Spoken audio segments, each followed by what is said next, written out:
Good afternoon everyone, it's the Caithness Beekeeper here, Pete Foreman, and today it's come to that time of year where we're going to start harvesting the honey. So this is the first box I'm going to take off. We've had the clearer board on this one for about 48 hours now, so the bees should be cleared out of this box here. This one wasn't quite ready, but maybe it is now, so we'll have a look at that to see how that's going. But we've got a clearer board and then we've got an eek. Now the reason I put an eek underneath the clearer board is it gives the bees somewhere to go. Okay, if this was directly on top of this box, it's quite tight, they might not have anywhere to go, so I always put like an eek or even an empty super, so the bees have got somewhere to go, so they're not as congested as they push down into the brood box. So we're going to take the lid off, take the feeder off, have a quick look at this box, and then what we might do then is move this down underneath here on top of the queen excluder and empty this box as well. So first of all we're going to take this box off, so I'm going to put you down and I'll pick you up when I've taken the roof back off. Okay, as you can see, the bees have cleared out of the box, so this is now just all honey, all capped honey. I'll take one of the frames out to have a look at. Okay, so this is what we have. We have a capped frame of honey. If you look down inside there, the rest of that is all capped. What you're looking for is about 75% of your frames to be capped, and then you can almost guarantee that it's ready as honey. Okay, I'll just turn that so we can see the other side. Okay, so that's almost fully capped. That's just when I pulled that out, I've pulled the cappings off, but the cappings are going to come off anyway and very shortly, so all good.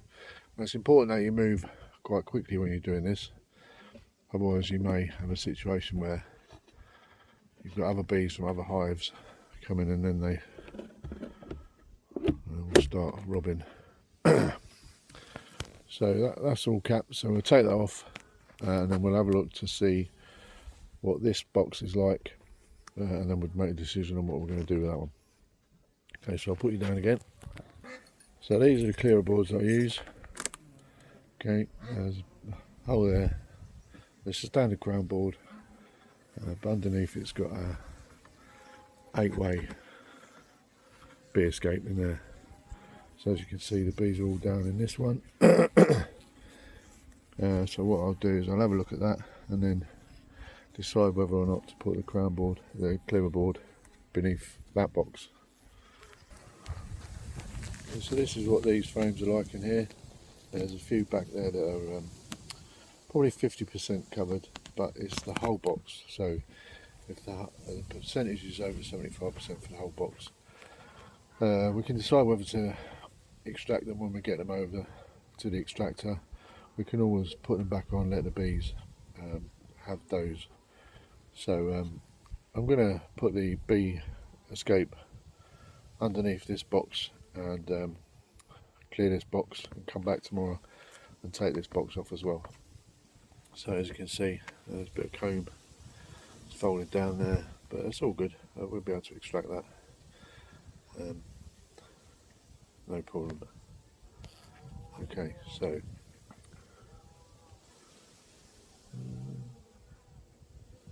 yeah, this is a better example. Look at that, nearly every cell was capped.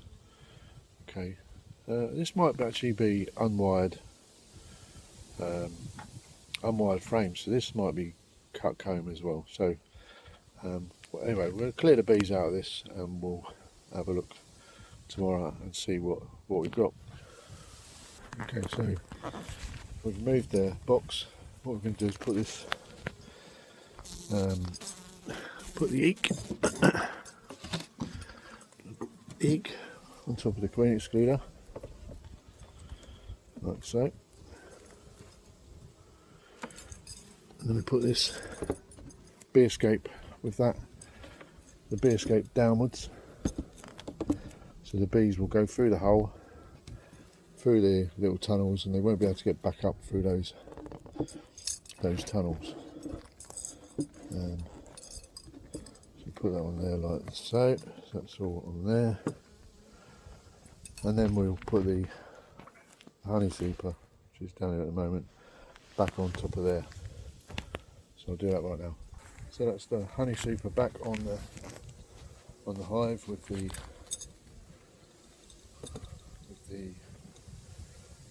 bee escape there, and then the eek there, queen excluder there, and then my 2 brood boxes underneath.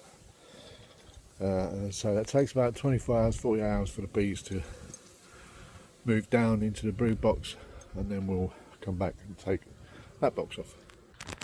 And we're going to do exactly the same for this one. So on this one I've got an empty super, a brood, a poly bee escape. It's exactly the same though. It's 8-way bee escape. Then I've got my super, which I'm going to take off, feeder, and then my roof which is moved. So I'm going to take this one off, and then I'll then show you how we go about extracting those. Yep.